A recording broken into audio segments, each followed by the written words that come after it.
Well, Australia and other countries in the Asia-Pacific region are desperately trying to save a free trade deal after Donald Trump abruptly pulled the United States out of it. But can the Trans-Pacific Partnership survive without America? And could Washington be replaced by Beijing? Arabella Munro reports. It was the biggest global trade deal in a decade, aiming to slash tariffs and promote trade between 12 countries, making up 40% of the world economy. And some member nations are holding out hope that dream can still come true.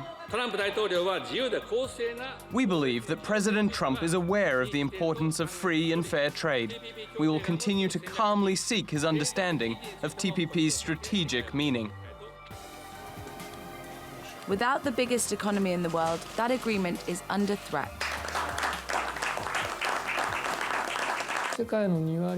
Companies that trade outside can't make it without the U.S., which represents about 20% of the global market. So the U.S. keeps a major role. The Obama administration pushed it through, partly as a way to limit China's power in the region.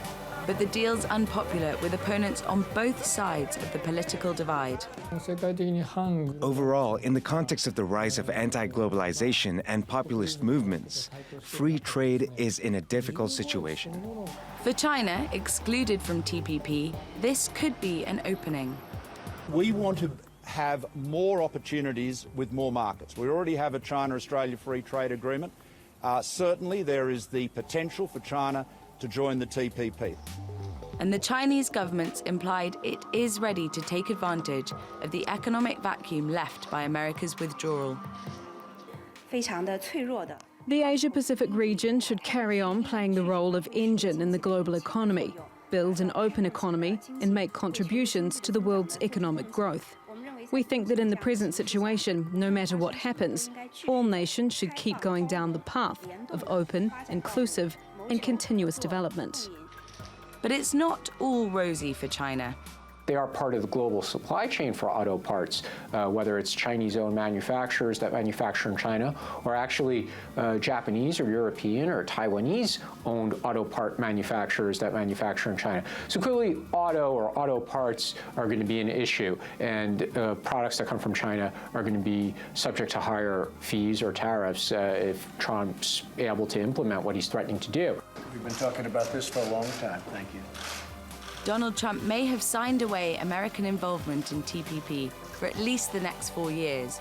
Or it could be a strategic move to renegotiate the terms of the deal to put America first. Either way, many observers say it's a gamble. Arabella Munro, TRT World.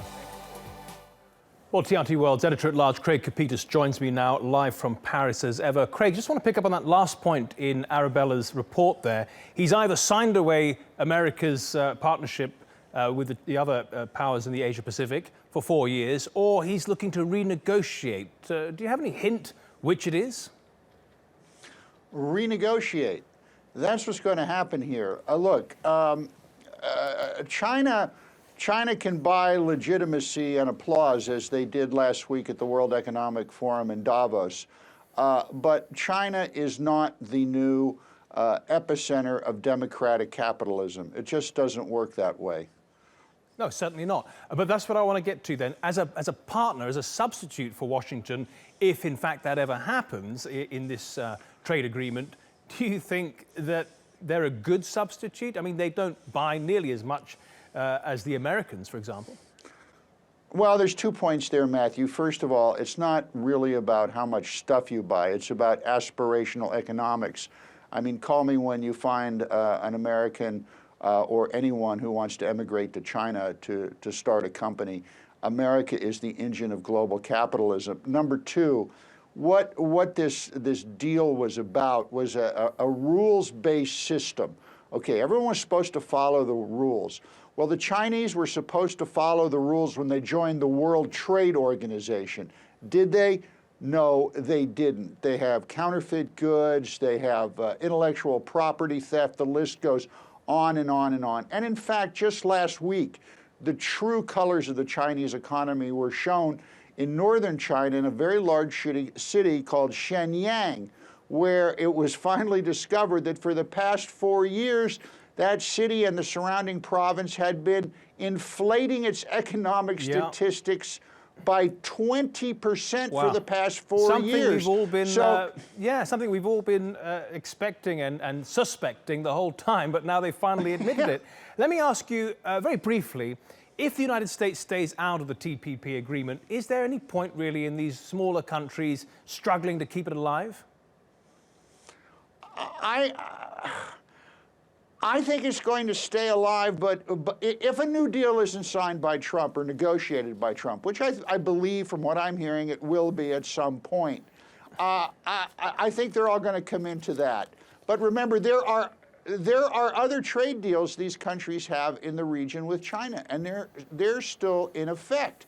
And at the end of the day, this deal with China is just not good for the United States, and we can go into that on another time. It just hurts American workers, and that's how Trump got elected. Okay.